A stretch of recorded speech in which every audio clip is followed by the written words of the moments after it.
Olá, eu me chamo Eduardo Mano e você está ouvindo A Bíblia em um Ano, um projeto de leitura da Bíblia Católica em 365 dias. Este daqui é o dia de número 184. Para você que está chegando agora, no meu site eduardomanop.com.br/podcast, existe um arquivo em PDF com um plano de leitura diário feito pela Ascensions, que é um site americano que produz conteúdo de informação católica. Estarei me utilizando da Bíblia Ave Maria, porque acredito será de mais fácil acesso para você, e os comentários que farei são do padre Mike Schmitz, além das notas das Bíblias de Estudo Católicas. Hoje iremos ler o livro de 2 Reis, capítulo 18, também 2 Crônicas, capítulo 29, além do Salmo 140 da Bíblia Ave Maria. Vamos ao dia de hoje. 2 Reis, capítulo 18.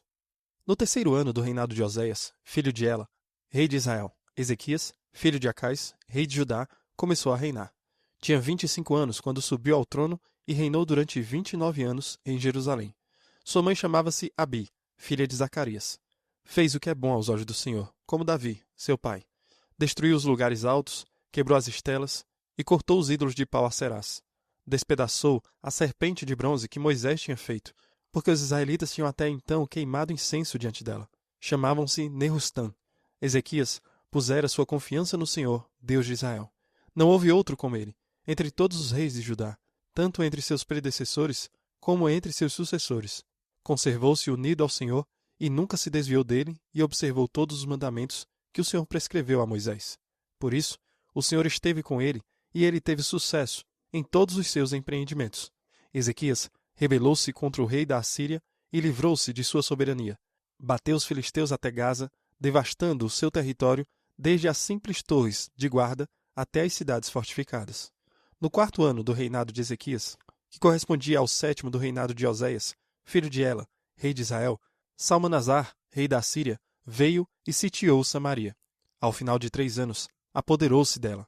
Samaria foi tomada no 6º ano de Ezequias, que correspondia ao 9º ano do reinado de Oséias, rei de Israel. O rei da Assíria deportou os israelitas para a Assíria e instalou-os em Hala, às margens do Rabor, rio de Gozã, e nas cidades da Média.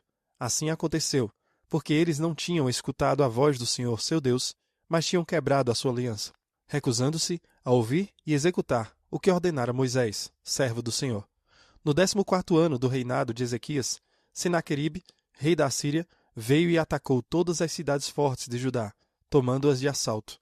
Então Ezequias, rei de Judá, mandou dizer ao rei da Assíria, em Laquis: cometi uma falta. Deixa de me atacar.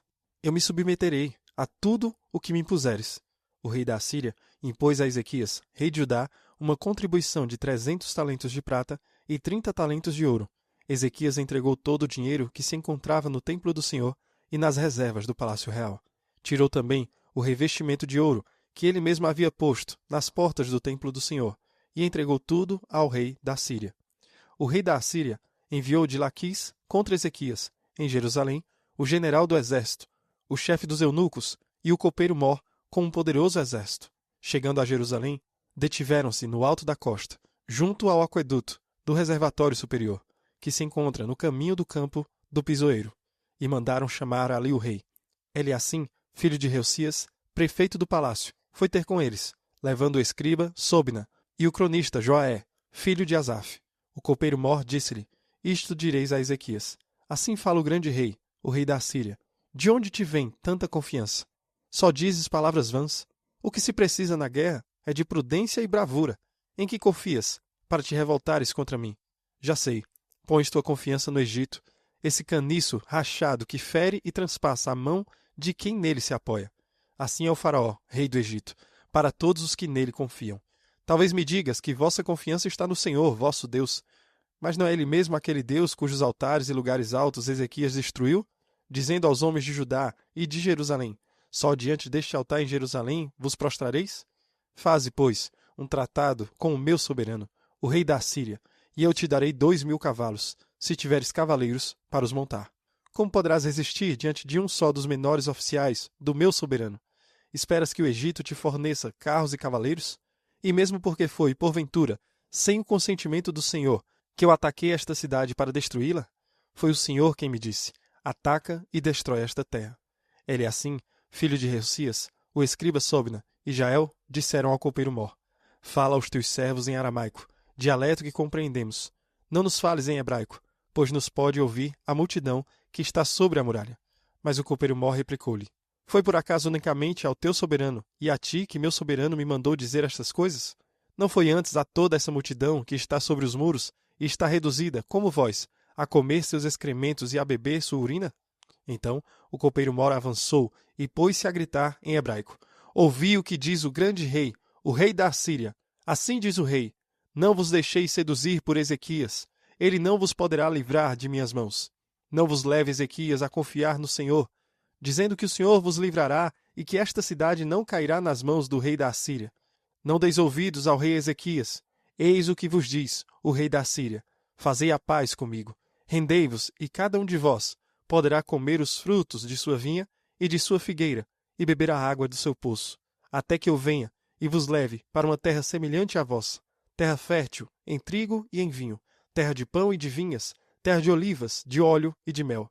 Assim salvareis a vossa vida, sem temor de morrer. Não deis ouvidos a Ezequias, pois ele vos engana, quando vos diz que o Senhor vos livrará. Puderam, porventura, os deuses das outras nações livrá-las das mãos do rei da Assíria? Onde estão os deuses de Emate e de Arfade? Onde estão os deuses de Sefarvaim, de Ana e de Ava? Livraram eles Samaria de minhas mãos? Quais são entre todos os deuses dessas terras os que salvaram seu próprio país de minhas mãos, para que o Senhor possa salvar Jerusalém? O povo ouviu em silêncio. Não lhe respondeu uma só palavra, porque o rei ordenara que não respondessem. Eliacim, filho de Reucias, prefeito do palácio, o escriba Sobna e o cronista Joaé, filho de Asaf, voltaram a Ezequias com as vestes rasgadas e referiram-lhe as palavras do copeiro-mor. 2 Crônicas, capítulo 29. Ezequias tinha 25 anos, quando começou a reinar e reinou em Jerusalém 29 anos. Sua mãe chamava-se Abias, filha de Zacarias. Fez o bem aos olhos do Senhor, assim como tinha feito Davi, seu pai.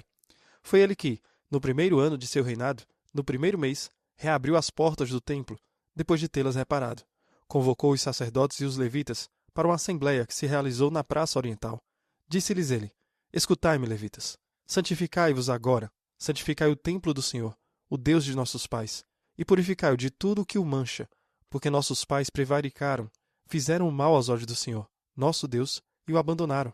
Desviaram seus olhos de sua morada, e voltaram-lhe as costas. Cerraram as portas do pórtico, extinguiram as lâmpadas, não mais queimaram incenso, suprimiram os holocaustos no santuário do Deus de Israel.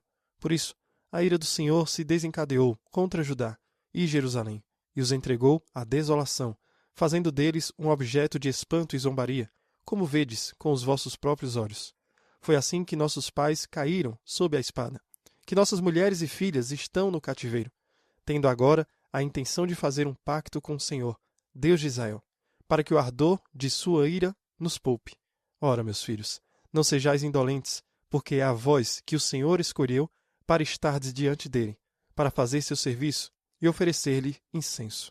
Então se apresentaram os levitas, Maate, filho de Amazai, Joel, filho de Azarias, da linhagem dos filhos de Caate, da linhagem de Merari, Cis, filho de Abdi, Azarias, filho de Jalaleel, da linhagem dos Gersonitas, Joá, filho de Zema, Éden, filho de Joá, da linhagem de Elisafã, Sanri e Jeiel, da linhagem de Asaf, Zacarias e Matanias, da linhagem de Emã, Jaiel e Semei, da linhagem de Ditum, Semeias e Osiel. Puseram-se a reunir seus irmãos e, depois de se terem santificado, vieram, por ordem do rei e conforme as palavras do Senhor, purificar o templo. Entraram no templo do Senhor para purificá-lo. Varreram do átrio do templo toda a imundície que encontraram e os levitas a levaram de lá para o vale do Cedron. Foi no primeiro dia do primeiro mês que começaram essa purificação. No 8º dia desse mês, tinham chegado ao pórtico. Em 8 dias, o templo foi purificado. No 16º dia do mês, estava tudo acabado. Dirigiram-se, então, à casa do rei Ezequias, a quem disseram: Purificamos todo o templo do Senhor, o altar dos holocaustos, com todos os seus utensílios, a mesa dos pães de proposição, com todos os seus utensílios. Pusemos em condição e purificamos todos os objetos que Acais, durante seu reinado, tinha manchado, e estão diante do altar do Senhor. No dia seguinte, de manhã, o rei Ezequias reuniu os dignitários da cidade e subiu ao templo. Levaram 7 touros, 7 carneiros, 7 cordeiros, 7 bodes em sacrifício pelo pecado, na intenção da realeza, do santuário e de Judá. Disse o rei aos sacerdotes da linhagem de Arão que os oferecessem no altar do Senhor. Os sacerdotes imolaram os touros, dos quais recolheram o sangue para, em seguida, o derramarem sobre o altar. Depois, imolaram os carneiros e espalharam seu sangue sobre o altar e fizeram o mesmo com os cordeiros. Trouxeram então os bodes pelo pecado diante do rei e da multidão, e todos puseram a mão sobre eles. Os sacerdotes os imolaram e derramaram seu sangue sobre o altar em expiação dos pecados de todo Israel, porque era para todo Israel que o rei tinha ordenado o holocausto e o sacrifício expiatório. Ele tinha colocado no templo levitas com símbolos, cítaras e harpas, segundo o rito de Davi, de Gade, o vidente do rei e do profeta Natã. Mas era o Senhor quem tinha instituído isso pela boca de seus profetas. Os levitas tinham tomado posição com os instrumentos de Davi e os sacerdotes com as trombetas. Quando Ezequias deu ordem de oferecer o holocausto sobre o altar, no momento em que começou esse sacrifício, o cântico se fez ouvir. Assim como as trombetas, acompanhadas pelos instrumentos de Davi, rei de Israel. Toda a assembleia estava prostrada. Entoaram o cântico e tocaram as trombetas até findar-se o holocausto. Terminado o sacrifício, o rei e todos os que o cercavam curvaram os joelhos e se prosternaram. Em seguida, o rei e os chefes ordenaram aos levitas que cantassem um cântico ao Senhor, com as palavras de Davi e de Asaf, o vidente. Cantaram esse hino com júbilo. Depois, inclinaram-se em adoração. Ezequias então tomou a palavra. Agora, disse ele, que estáis consagrados ao Senhor, aproximai-vos e ofereceis sacrifícios e ações de graça no templo do Senhor. E a multidão levou vítimas para oferecê-las em ações de graças, como também holocaustos, tanto quanto cada um queria oferecer voluntariamente. Eis o número de holocaustos oferecidos pela multidão: 70 touros, 100 carneiros, 200 cordeiros, tudo em holocaustos ao Senhor. Consagraram, além disso, 600 bois e 3.000 ovelhas. Mas como os sacerdotes, em razão de seu pequeno número, não podiam esfolar todos os holocaustos, seus irmãos, os levitas, ajudaram até que não houvesse mais necessidade e até que os outros sacerdotes se tivessem santificado. Porque os levitas tinham mostrado mais solicitude que os sacerdotes para se purificarem. Houve ainda holocaustos em abundância, além da queima da gordura dos sacrifícios pacíficos e das libações para os holocaustos. Foi assim restabelecido o culto no templo do Senhor. Ezequias e o povo regozijaram-se de que o Senhor tivesse bem disposto todo o povo, porque a coisa se tinha feito de improviso. Salmo 140, da Bíblia Ave Maria. Salmo de Davi. Senhor, eu vos chamo. Vinde logo em meu socorro. Escutai a minha voz quando vos invoco. Que minha oração suba até vós como a fumaça do incenso. Que minhas mãos estendidas para vós sejam como a oferenda da tarde. Ponde, Senhor, uma guarda em minha boca, uma sentinela à porta de meus lábios. Não deixeis meu coração inclinar-se ao mal, para impiamente cometer alguma ação criminosa. Não permitais que eu tome parte nos festins dos homens que praticam o mal. Se o justo me bate, é um favor. Se me repreende, é como perfume em minha fronte. Minha cabeça não o rejeitará. Porém, sob seus golpes, apenas rezarei. Seus chefes foram precipitados pelas encostas do rochedo e ouviram quão brandas eram as minhas palavras. Como a terra fendida e sucada pelo arado, assim seus ossos se dispersaram à beira da região dos mortos. Pois é para vós, Senhor, que se voltam os meus olhos. Eu me refugio junto de vós. Não me deixeis perecer. Guardai-me do laço que me armaram e das ciladas dos que praticam o mal. Caiam os ímpios, de uma vez, nas próprias malhas. Quanto a mim, que eu escape, são e salvo. Muito bem, hoje iniciamos o nosso caminho aí para o exílio babilônico, o famoso exílio babilônico. Estamos de volta, né, em sincronia, nós ouvimos aí 2 Reis e 2 Crônicas conversando o mesmo assunto ali. E lembre-se que 2 Reis é escrito logo após os eventos acontecerem, tá? 2 Crônicas é provavelmente o último livro escrito do Antigo Testamento, cronologicamente, pelo menos. E o Salmo 140 é uma ótima indicação de oração para a gente iniciar cada dia. Ponha uma guarda sobre a minha boca, ó Senhor, vigia a porta dos meus lábios. Essa é uma ótima oração para a gente fazer quando sabe que está entrando em uma conversa em que as tensões podem aumentar e talvez algumas palavras que não deveriam ser ditas acabem saindo. Apenas coloque uma vigilância sobre meus lábios, Senhor, coloque uma guarda sobre minha boca. Pode ser uma ótima oração para começar o dia. Então, é muito bom estar sincronizado novamente com o 2 Reis e 2 Crônicas, tendo a história de Ezequias. Sabemos que seu pai era Acais, Também sabemos que Acais foi um dos piores reis que Judá, o reino do sul, teve, e Ezequias foi um dos melhores reis que Judá teve. Reconhecemos em Ezequias, então, que a nossa herança familiar não é o nosso destino. A nossa história é o nosso destino. As pessoas que vêm antes de nós, nossos ancestrais, não determinam o nosso futuro. Aqui temos Ezequias que aprendeu com seu pai, Ezequias aprendeu também com o reino do norte, com Israel, e seu pai Acais não era fiel. E Ezequias não condena seu pai nas Escrituras. Nós apenas o temos com suas ações desfazendo todas as coisas que seu pai havia feito. Também vemos que 3 anos depois que Ezequias começou seu reinado, foi quando o rei da Síria entrou em Israel, o reino do norte, e os exilou. Ezequias percebeu, então, que a infidelidade leva a essa destruição. Isso é muito importante para nós no dia de hoje. Acais foi um dos piores e Ezequias um dos melhores. O que ele faz? Ezequias restitui a verdadeira adoração. Em 2 Crônicas nos mostra que a restauração foi imediata. No primeiro mês de seu reinado, ele começa a derrubar as falsas estruturas de adoração. Lembre-se, alguns dos reis decentes restabeleceram a adoração no templo, mas eles não estavam dispostos a derrubar aqueles lugares altos, as estelas que eles chamam, todos esses pontos que proporcionavam uma infidelidade a Deus. Por que eles não estavam dispostos a fazer isso? Porque as pessoas fora da cidade de Jerusalém gostavam de ir a esses lugares de ídolos e fazer suas orações. Então os reis pensaram que manteriam seu povo feliz, deixando-os fazer o que eles queriam fazer, em oposição a liderá-los à santidade. Quando você é o rei, o responsável, sua responsabilidade é sua, sim, mas você terá que tomar decisões que as pessoas podem ou não gostar. Ezequias foi rejeitado porque todos os seus ancestrais deixaram essas pessoas em paz. Você pode imaginar as pessoas no campo dizendo: você pode restituir a adoração no templo, não tem problema. Apenas deixe nossos ídolos particulares fora disso. Deixe nossos postes sagrados, deixe nossos lugares altos, deixe tudo isso de fora do seu planejamento. E ainda Ezequias não estava disposto a deixar tudo aquilo continuar acontecendo. Ezequias estabeleceu a verdadeira adoração no templo e Ezequias removeu os falsos deuses do povo da terra. Ezequias teve que se posicionar contra o povo, porque em breve ele se posicionará pelo povo. Vemos isso em 2 Reis, capítulo 18. O rei da Síria, Senaqueribe, envia seu embaixador, o copeiro Mor. Ele tem uma mensagem para Ezequias. Quem sai ao encontro do embaixador? Ele é assim, o chefe da casa, Sobna, o escriba, e Joaé, o cronista. O copeiro Mor diz: aqui está o que vai acontecer. Nós vamos destruir você. Nós destruímos todo mundo. A certa altura, ele assim diz: fale conosco em aramaico. Nós a entendemos. Não fale conosco na língua de Judá, aos ouvidos do povo que está no muro, porque as pessoas na parede ficariam desanimadas.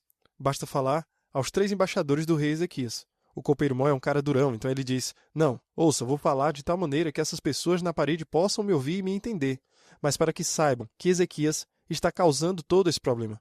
Isso não é verdade, é claro. É Senaqueribe, o rei da Síria, que está causando problemas porque está invadindo Jerusalém. A razão pela qual haverá terror aqui é porque Ezequias não está disposto a simplesmente desistir e deixar o rei da Síria rolar sobre ele. O copeiro Mor é muito específico em como as pessoas vão sofrer. Eles vão comer seu próprio esterco, eles vão beber de sua própria urina. E o copeiro Mor ainda diz que nós conquistamos todas essas cidades, conquistamos todas essas pessoas e nenhum de seus deuses os ajudou. Eu sei que você tem um seu Ezequias, que é fiel ao Senhor, seu Deus, mas até conquistamos a Samaria. Achei que vocês tinham o mesmo Deus. Ele não os ajudou. O que te faz pensar que o Senhor, teu Deus, vai te ajudar? Esta é a grande pergunta. Nos capítulos seguintes, aprenderemos se vale a pena seguir o Senhor Deus e confiar nele, ao invés de fazer uma aliança com o Egito. Porque a pergunta do copeiro Mor é muito pertinente. Eles conquistaram a Samaria, que estava sob o domínio daquelas 10 tribos de Israel, que era o reino do norte. Esse mesmo Deus que protegia o reino do norte é o Deus de vocês. Como é que vocês não percebem que nós somos capazes de vencer vocês, já que vencemos eles? E Ezequias não foi confiando no Egito. Ezequias estava confiando no Senhor, seu Deus. Isso é a chave. Ezequias é o rei que está liderando tão bem seu povo, e nós veremos como as coisas se desenrolarão. Aqui está Ezequias neste momento que não está apenas purificando a adoração do templo e eliminando a adoração falsa. Ele está confiando no Senhor em face da grande oposição e do grande perigo. Segundo Crônicas, você deve ter notado que todas as coisas que lemos em Levítico, Números e Deuteronômio estão fazendo sentido agora. Eles trouxeram todas essas tigelas, bodes, cordeiros e derramaram seu sangue no altar. Eles pegaram esses bodes e impuseram as mãos sobre eles. Por quê? Eram bodes expiatórios. Para quem não lembra, lá no dia 41, nós temos a explicação sobre o dia da expiação. Quando eles impuseram as mãos sobre o bode, eles estavam colocando os pecados do povo simbolicamente sobre as cabeças dos bodes, e então os matando, fazendo assim a purificação dos seus pecados cometidos. Sabemos disso agora porque passamos por Levítico, por Números, por Deuteronômio. E centenas de anos depois, quando Ezequias e os levitas estão fazendo todas essas coisas, nós entendemos o porquê. Isso mostra que fizemos um bom trabalho, então. Estamos conhecendo a palavra de Deus mais completamente. É muito importante dar a Deus o que Ele pede em adoração. É muito importante confiar no Senhor quando enfrentamos uma oposição incrível. Muitas pessoas que dizem confiar no Senhor foram derrotadas, foram abatidas, e nós podemos pensar, mas ele era tão fiel, ele tinha tanta fé e caiu, assim como Ezequias poderia ter pensado, o reino do norte também não era conduzido por Deus Pai. Mas ele sabe que houve uma infidelidade para a queda acontecer. Se nós persistirmos, se nós continuarmos fiéis ao Deus Todo-Poderoso, mesmo que aqui nessa terra nós não encontremos justiça para nós, sabemos que na eternidade Deus será inteiramente justo e fiel para com seu povo. Que Deus abençoe você e reze por mim. Até amanhã.